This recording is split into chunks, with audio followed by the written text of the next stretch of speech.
Unë mendoj që shkarkimi me këtë lloj forme ligjore nga Këshilli Bashkiak është i ligjshëm. Pra nisja e procedurave është e ligjshme, sepse nuk s'ke shkuar 3 muaj në punë, për shoh nga ana formale, nga ana politike, partia i ka nda që do të tha që ja dhe kandidat i ri do hyjmë zgjedhje, pra është e zgjidhur kjo punë politikisht. Juridikisht është paragrafi 3 i nenit 62. Por tash lind pyetja gjatë procedurës administrative, do respektohen dhe drejtat e shtetasit Erion Velie, që është kryetar bashkie. Erion Velie për çështjet nivelit të dytë ose nivelit të çështje të jo shumë të rëndësishme, ka marrë pjesë Këshilli Bashkiak. Si ka mundësi në shkarkimin e tij të mos marrë pjesë? Që pjesëmarrja e Erion Veliet është e domosdoshme.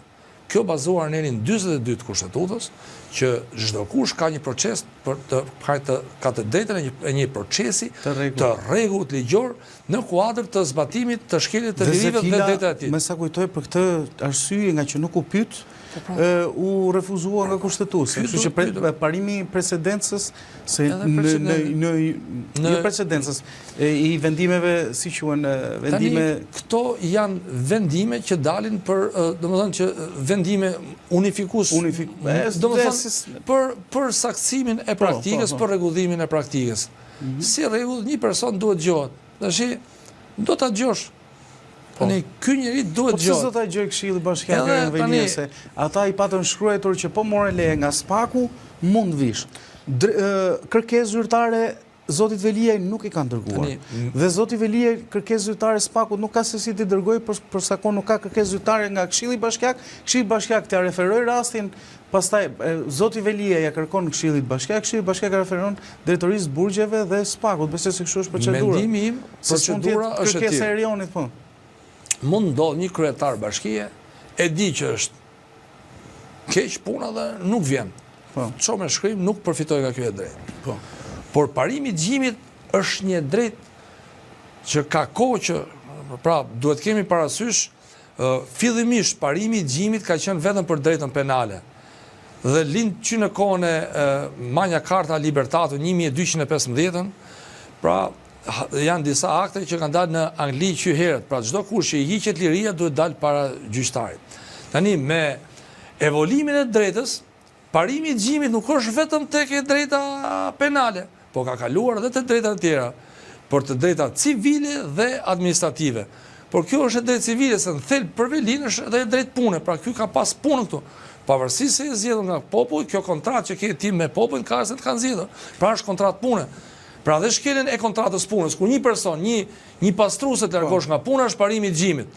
Sepse është vënë ky parim, që vjen që nga viti 1215 me Magna Carta Libertatum.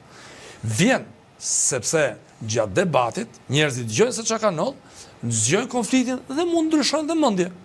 Që shiko, mendja ndryshon. Dhe kjo, në rastin konkret, Velie duhet rritet, duhet i sigurohet e drejtë e mbrojtjes. Tani, Velie ka bërë diçka taktike që unë e konsideroj drejt. Dhe pse është e drejt? I ka shkruar kërkesë me shkrim. Unë kërkoj të përfitoj nga parimi i gjimit. Më dëgjoni. Tani, si rregull, organi procedues, këta që kërkojnë shkarkimin, duhet i dërgojnë letër Spakut dhe t'i thonë, në kuadër të nenit 42 të Kushtetutës, duke pasur parasysh dhe rregulloren e burgjeve, që është edhe për drejtën private, se kjo është në thelb për Velien është drejt private, është e drejt administrative për qytetarët, por është e drejt private, është e drejt pune. Pra unë duhet të dëgjoj se po më heqin nga puna. Absolutisht. Më dëgjoj, ndoshta argumentet e bindin Këshillin Bashkiak që ta rrezojnë të kërkesë.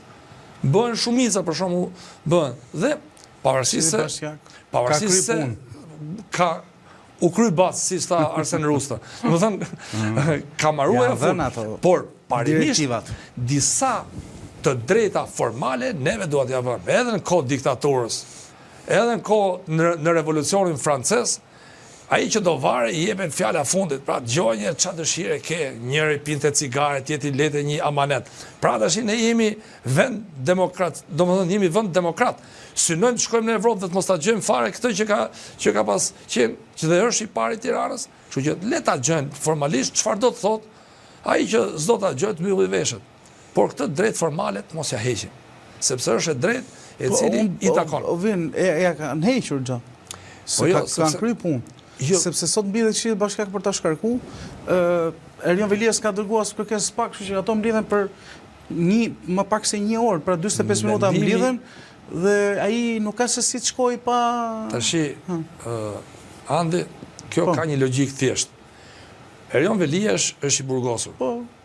Organi procedus nuk është Erion Velia. Organi procedus është drejtoria përkatëse, drejtoria jo, flas që po e procedon në mënyrë administrative, janë grupi komisionit që ka bërë, ose zyra ligjore e bashkisë së bashku me këshilltarët që po kërkon. Po ata kanë shkruar sekretari është organ administrativ. Nuk ka kompetenca të marrë vendime për bashkiakun. Sekretari duhet të njoftoj të SPAK-un, sepse ky është organ procedus, pra organi duhet funksionoj, pra ky grup themeltar që kanë, ose si quhet që kanë vendosur, të zbatojnë në 62 pika 3 të ligjit për pushtetin vendor, këta duhet të dërgojnë kërkesë SPAK-ut, që kërkojmë nga ana juaj, jo vetëm SPAK-ut, por edhe drejtorisë burgjeve, se ata s'mund ta nxjerrin Erion Velin, dalit aty dhe hajde shko kapi fugon dhe hajde në Tiranë. Jo, janë drejtoria forca speciale të burgjeve që do ta sjellin personin Tiranë që me masa sigurime dhe janë rregulla njerëzore. Sepse duhet lind pyetje për çfarë rastesh del i burgosur, ka varrime, ka shkaqe shëndetësore, mund takoj një person që është në momentin e fundit të vdekjes shkojë takon, është njerëzore. Tani kemi të drejtën e punës që parashikohet në kushtetutë. Dhe e drejta punës është që çdo kush ka drejtë, do të thonë e drejta punës që lidhet dhe me nenin 42 të kushtetutës, që personi duhet të dëgjohet. Të merren masat nga organi procedus që në rastin konkret procedimin po e bën grupi i këshilltarëve, që pra grupi i këshilltarëve të marrin masa kush ka vulën, ose të kemi bërë një mbledhje, Erion Velia duhet të jetë këtë datë, merren masa që të paraqitet. Dhe nuk e bën Erion Velia vetë, se ky është i proceduar. Tash është njësoj sigur të bojë gjyqi, siç u bojë gjyqin SPAK për Erion Velin, shkoj ti njoftoj vetë. Është çpun nga mua apo. Unë të them ty, po më procedo, po më realizo këtë drejt. Dhe këtë drejt duhet ta realizojë shteti, jo personi që procedohet. Kupton? Pra barre provës për me bërë këtë veprim procedurial është organi administrativ që procedon. Është sekretari i përgjithshëm. Do jetë vetë këta grupi që se dikush e procedon duhet ketë formale. Duhet bërë kërkesa dhe duhet realizohet procesi i rregullt ligjor. Pra, do të thonë, në kohë diktaturës, ne thamë. Po Erioni, ta intereson ndoshta mos të sikurse edhe në raport me drejtësinë që po përballet, pra prokurorinë e posaçme dhe gjykatën e posaçme, intereson mos realizohet mi fel. Gjithë gabimet ose të gjithë handikapet ose të gjithë idiotësitë që po bën si drejtësia nga njëra anë dhe politika nga ana tjetër, a janë në interes të Velie, ndoshta dhe s'ka shumë interes që ti shkoj ballë për ballë, si thuash, por tregoj që këta janë të paaftë për të bërë detyrën ndoshta siç duhet. Mendimi im ta thash edhe në fillim. Kjo çështje është me 2 sektor. Është sektori ndjekjes penale dhe është çështja administrative. Në rast se SPAK-u kur i shkon një kërkesë, refuzon që Erion Velia, atëherë mund ta implikojë, sepse ti ke një drejt, ke një rregullore burgje, çat kushton ty të shkojë aty, sëse hetimet janë mbyllur. Qa do flasi është një drejt tjetër, sepse na ka ndodhur shpesh për shembull dhe një i panderë është në burg ndan gruaja. Duhet shkojnë te gjyqi civile. Që mos shkoti se janë drejtat e këtij. Po, patjetër, pra, drejt. Liritë dhe drejtat e personit janë shkruar në kushtetutë. Patjetër. Dhe Erion Velia e para ka drejtat personale, siç ta shpjegova në fillim, por ka dhe është dhe drejt si kryetar bashkie dhe procedura dhe procesi i rregullt ligjor. Pra janë kodi procedurave administrative. Janë në koherencë me kushtetutën dhe me Konventin Evropian e Drejtave të Njerëzit. Shkelja e procedurës nga organi procedus sjell paveshmëri. Dhe shkelja të flagrancës sjellin paveshmëri absolute. Pra janë nul, kotu mlodhen ato. Sepse ai do ankohet, nëse ankohet, dhe i bit jo do ankohet, paktën më aq sa